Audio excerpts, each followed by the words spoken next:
Estamos de volta para o primeiro bloco do programa Tribuna Livre. Senador Gladson, a gente está tratando também da conjuntura nacional. O senhor é senador da República, né? Qual a avaliação que o senhor faz hoje do governo Temer, dessa situação toda e das pré-candidaturas à presidência da República? Qual é a sua expectativa, já que também o senhor tem uma grande expectativa como pré-candidato a governador, né?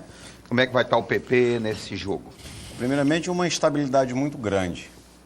Tá? Até porque você hoje não tem o nome dos pré-candidatos a presidente da República, que esteja despontando assim, um cenário bem completo de quem vai para o segundo turno com quem. Está muito indefinido. Está muito indefinido. A instabilidade do governo Temer também, por todo esse processo político do impeachment que teve passado, a crise econômica financeira do nosso país, né? Toda essa onda de Lava-Jato. Então eu acredito muito, não sei se é porque eu sou muito otimista, que o Brasil vai ver um novo momento. Mas esse novo momento, e a minha esperança é essa, eu me imagino que seja de todos os brasileiros, que é depois de terminar o processo eleitoral. Porque seja os próximos governantes, a responsabilidade, se já tinham, vai ser triplicada. Porque o anseio, a expectativa está muito grande. E aí vamos falar, o próximo presidente da República, isso na minha concepção como senador da República, que eu tenho acompanhado lá no Senado, ele vai ter um papel, um desafio muito grande, que é fazer as grandes reformas que o país precisa. Tá? E aí vai ter que debater muito com a sociedade, vai ser um novo momento político. A gente sabe que o modelo dessa eleição é o modelo anterior, não teve reforma política. Como é que o senhor acredita que o futuro presidente possa construir uma base no Congresso, já que o senhor está lá, sólida ainda dentro desse modelo antigo, de muitos partidos? Será possível um futuro presidente dessa conjuntura política conseguir? Eu acredito que sim, e aí, data venha, os partidos, e aí eu sempre defendi uma reforma política grande. Mas, por exemplo, para que esse monte de partido? Eu estava, acho que a sua última entrevista, Narciso, eu estava acompanhando quando você estava debatendo com um entrevistado aqui, sobre essa quantidade de partidos. Então, nós precisamos ter uma grande reforma política. Por exemplo, eu defendo a unificação das eleições. De presidente a vereador. Né? Presidente a vereador. Olha a demagogia que está no nosso país. Demagogia. E aí eu coloco a minha responsabilidade, que eu faço parte do Congresso Nacional, do Senado Federal. O Supremo Tribunal Federal, Narciso, Osmir e Astério, passou 4 anos para julgar um processo do ex-governador de Tocantins. E aí o TSE pega e convoca nova eleição 5 meses do período eleitoral. Então, aí eu respeitando todos os poderes, mas aí eu não estou falando só como senador, mas como cidadão brasileiro, desrespeitar a nossa população. Você sabe quanto é que custa uma eleição. Caríssimo. E quem paga somos nós. Senador,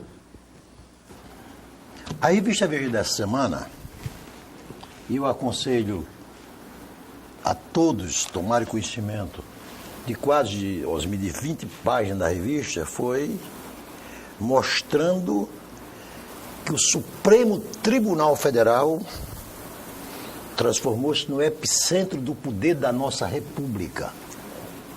Chegando ao ponto, Oswaldo, de dizer que hoje não existe mais a Praça dos Três Poderes em Brasília.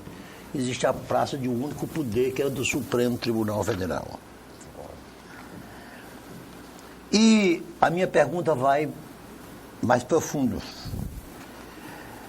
O Senado da República, o Congresso Nacional, mas em particular o Senado da República sozinho, tem poderes para impeachment qualquer ministro do Supremo Tribunal Federal.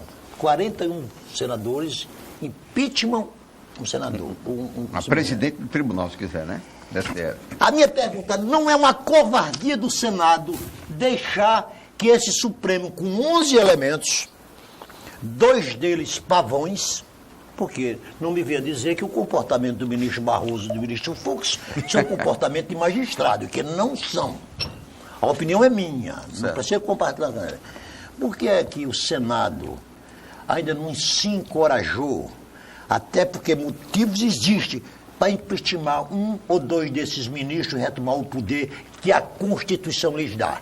Justamente porque o Senado é totalmente omisso à imprensa brasileira. E eu faço parte do Senado Federal. Você acabou de dizer disso tudo. O Senado tem um poder imenso e não usa o poder que tem. O Supremo Tribunal Federal está fazendo nosso papel de legislador. Você acha que o Senado está refém? Total. Refém. Total. A gente discutiu isso. Total. O senador não pode ser preso. O próprio Senado vai lá dar o aval para o que o Supremo está fazendo. Não, mais grave do que Exemplo, isso. estou dando o exemplo que está. Por exemplo, eu fiz um juramento quando eu tomei posse. Então eu tenho que honrar o juramento que eu fiz. Só que... Mas, senador, tem coisa mais grave. Quando o Congresso Nacional, e aí estou incluindo a Câmara dos Deputados, permitiu o afastamento do Eduardo Cunha por todos os crimes eventuais que ele possa ter cometido, não há autoridade do Supremo em tirar um presidente de um poder. Você me dá só uma parte? Foi não. Que foi um dado que me chamou muita atenção ultimamente. Caçaram o ex-senador Demóstenes, não foi isso? Sim. Foi. E a justiça agora inocenta ele. Inocenta ele é candidato. E por que o Senado não devolve o mandato dele? Boa pergunta, né? Não é isso? Agora, o Senado, enquanto tiver inúmeros senadores, inúmeros deputados com a espada de Damocles na cabeça, sendo julgado pelo Supremo, e agora estão tirando muita gente de lá, né? É difícil ter essa independência. O único que teve coragem foi o Renan Calheiros. Parabéns para ele. Nós cumprimentamos. Quando o Marco Aurélio deu, de forma monocrática, uma decisão afastando, ele olimpicamente ignorou e disse que ele não tem poderes para me tirar do mandato.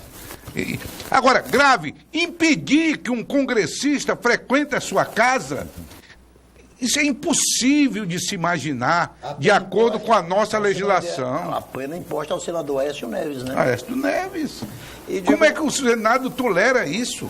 É justamente isso que eu estou querendo explicar. Olha, nós estamos vivenciando momentos, e aí pega essa crise política toda, de partido de esquerda com de direita, um acusando A, acusando B, e o país parado, Narciso. Eu estou com mais de um mês que estou em Brasília acompanhando, nós não votamos nada além de autoridades embaixadores. Exclusivamente isso. Porque é sempre um assunto de consenso, né? Sempre é um assunto de consenso. O Congresso está totalmente parado. Não adianta vir. Nós estamos indo para lá cumprir o papel regimental. Tá? O que é que de fato, de direito nós estamos fazendo? Tá? Desde as grandes reformas. A reforma política, que é uma... Você acha que a eleição será um marco, então, para um novo presidente com autoridade, legitimada pelas urnas, capaz de... Com toda certeza, porque o que é que está acontecendo? Está todo mundo dizendo que o atual presidente, que nós sabemos que ele está legítimo no cargo dele, que fica um grupo político dizendo que ele é ilegítimo, que foi golpe. Aonde vai é golpe. E o país está parado. Ninguém vota o que precisa. A crise está aí. A questão da segurança não é uma questão só no Acre, é uma questão a nível de Brasil. Aí vem vários outros aspectos. O que é que eu estou fazendo? O presidente está respondendo, né, na Polícia Federal, é uma confusão. Em tudo que é a situação. E aqui no Acre as pessoas querem me comparar com ele. Eu não votei no Temer. O meu partido, o Progressistas, e como todos nós sabemos, que há o fatiamento da máquina pública para fazer acordos políticos, isso aí nós temos que ser bem claros, e eu não tenho culpa. E é inevitável. E é inevitável que o presidente precisa governar. E vai ser feito. Tá certo? E vai ser feito depois da eleição. E aí o que é que acontece? Fica criando toda essa situação política que nós estamos vivendo, a população está nos cobrando, voltando aqui ao assunto que eu estava dizendo, querem de uma forma ou de outra tumultuar o processo eleitoral. E como eu disse, eu não votei no Temer, eu não votei na Dilma. O meu partido apoia. E sou muito claro, Narciso, eu nunca precisei ficar em cima de muro. Em qualquer votação que tenha, no Congresso Nacional, seja o meu partido apoiando ou não, mas se for contra a minha convicção, eu não vou votar. Não vou. Então eu voto naquele que eu achar que é melhor para a nossa sociedade. Senador, o seu gabinete fica lá na ala de Narte Maris? Não. Na ala senador de Narte Maris? Você sabe? Não. Até o Antônio Vilela. Você tem uma ala lá no Senado, que é a ala senador de Narte Maris, um velho senador do Rio Grande do Norte. Por sinal... Não. É do teu tempo, Eu quero saber o que é que tem nessa ala. Eu vou lhe explicar. Eu já fiquei curioso. Não vamos perder muito tempo também com a questão de Senado, não, que nós vamos tocar as questões aqui. Vamos entrar no segundo bloco. Que era um homem de instituição primária. É pouco. Era um homem de instituição primária. 2 blocos é pouco. Ele dizia, uma frase que se tornou célebre até na cultura política brasileira. E 4 palavras: triste do poder que não pode.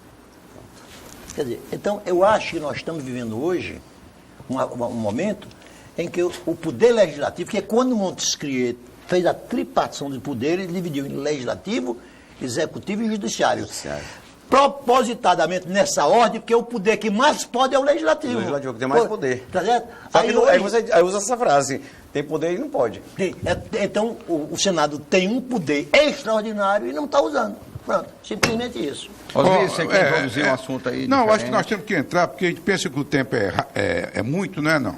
E nós temos muitos assuntos a ser tratados aqui, com referência não só à pré-candidatura, notadamente sobre a pré-candidatura dele. Senador, uma das críticas que a oposição mais fez é de que a oposição não governo, atual governo, né? Oposição mas fez a oposição. É de que não haveria um plano de governo a ser apresentado para substituir isso que aí está. O que é isso que aí está? É a florestania, que embelezou algumas cidades, mas não gerou desenvolvimento, nem renda, nem emprego aos acrianos. Se nós lembrarmos, ou pegarmos os dados de quem era presidiário no início, há 20 anos atrás, nós tínhamos aí uns 400 presidiários. Hoje nós temos 2.000 e tantos só aqui em Rio Branco, né? Sistema de um empobrecimento total. E o senhor está apresentando um plano de governo, assim tomamos conhecimento, que pretende, acima de tudo, voltar para o desenvolvimento do Estado, a geração de emprego e renda. Eu gostaria que falasse um pouco sobre esse plano. Te agradeço por essa pergunta. O nosso plano de governo, Astério, Narciso e Osmir, nós estamos... Hoje, quem está comandando o direcionamento do nosso plano de governo é um ex-reitor da nossa Universidade Federal do Acre. Professor Carlitinho. O professor Carlitinho. E nós estamos ouvindo a sociedade, os sindicatos, saúde, educação, o sindicato... Talvez seja por isso que ele sempre briga pedindo informações, hein? Pronto. Então, nós queremos apresentar um plano de governo, e eu queria até mudar o nome, não falar plano de governo na época da campanha, porque todo mundo fala de plano de governo, apresenta um plano de governo, aquele monte de papel, na hora que é para executar, ninguém executa nada. Perfeito. Tá? Mas nós estamos querendo apresentar um plano de governo no programa eleitoral, e já vou aqui logo até acrescentando, sem ninguém me perguntar, é por isso que eu não vou entrar em baixaria. Primeira mão. Não vou, da minha parte, por exemplo, em respeito às famílias acrianas, não vou perder o meu tempo, o minuto precioso do programa eleitoral para mim estar respondendo baixaria. Não vou. Perfeito.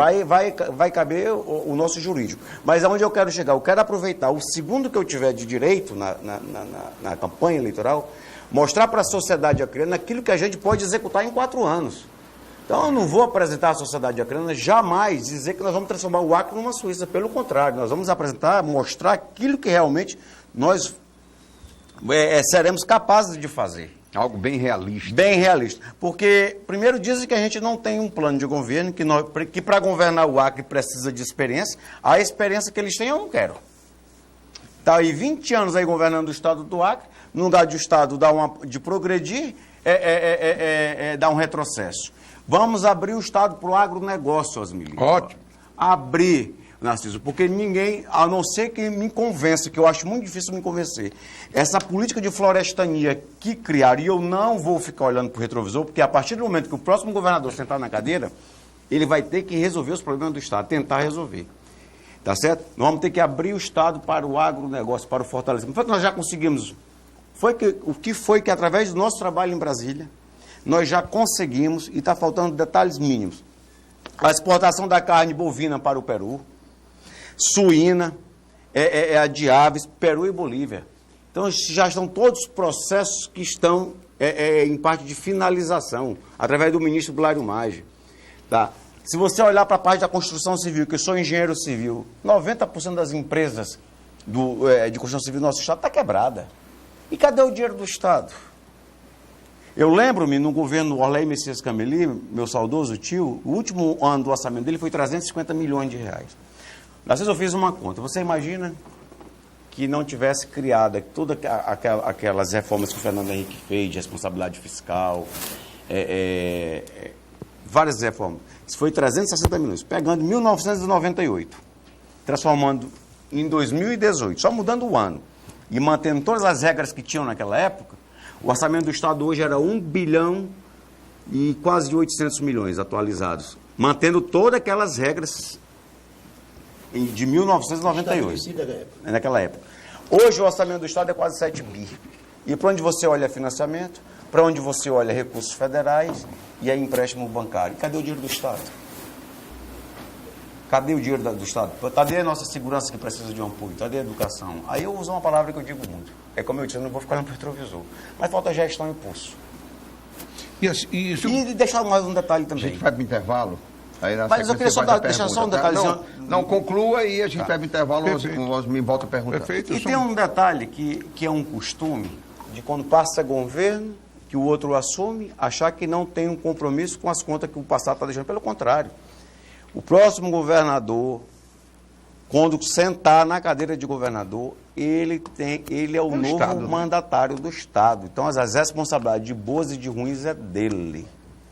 Então, nós vamos ter que tomar várias medidas e não precisa querer enganar a população. Até porque, como eu disse no plano de governo, estou levando muito a sério, que cria-se uma expectativa muito grande e eu não quero frustrar ninguém. Eu quero ser muito realista e claro. A expectativa é grande, né? Nós vamos para o intervalo, voltamos para o segundo bloco já já, Tribuna Livre.